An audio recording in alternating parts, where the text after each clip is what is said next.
Supporters of Hugo Chavez often point to how much he changed the lives of Venezuela's poor for the better.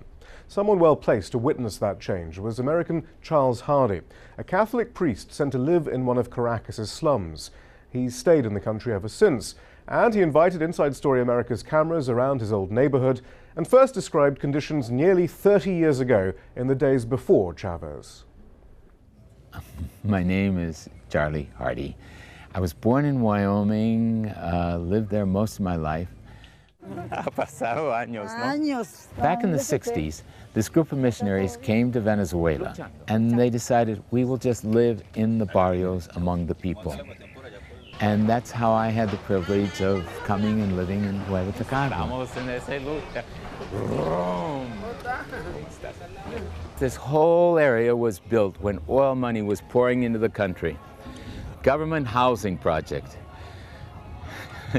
built in the late 70s. This water tank, we never had water, but a contractor got a contract to build a water tank.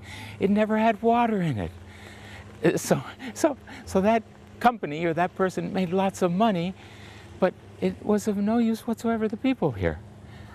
Where I lived was right here. This is a piece of carton, cardboard pressed. What we had was just this thick. And the government just put down a slab of cement and some wood posts and then tacked this on to the walls. I've never met more wonderful people in my life. But it wasn't fair, the conditions they had to live under. We had no water, no sewers. Our electricity we stole. And the thing is, we really felt things would never change. We kept fighting.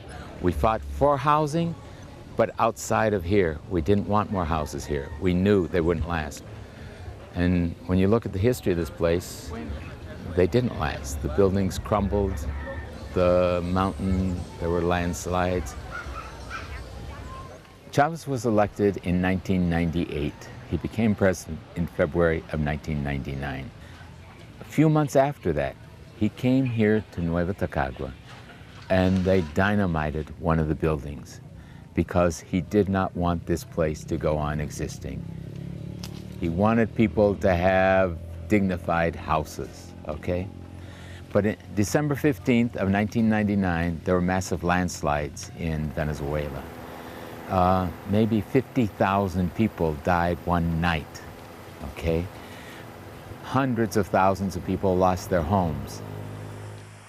The idea of the government was when people lost their homes, they should be able to move into a new home. A few years ago, I heard about this Ciudad Caribia, where Chavez had a dream of building a new socialist city. And I didn't know what I was going to see as we went up the mountainside, the road was being built. And then I'd have to say I was really in shock. There's community centers, again, seeing people who lived in Tacagua. I mean, it was neat, you know, come. Oh, can't you stay for supper? And look at this. And it was just so beautiful being inside there. Life has changed. And for the people who are still here, they're talking about 3-4 months from now, they're going to have new apartments with 3 bedrooms, 2 bathrooms, and they're looking forward to it, as we were looking forward to it 25 years ago. Life has changed dramatically, and it's basically because of Hugo Chavez. No government had ever done anything like this for the people before. When I left here, after 8 years, I came as a Catholic priest, and when I left here, I was still a Catholic priest functioning. Some people think the work of a missionary is to make conversions. I know of only one conversion, and that was of myself.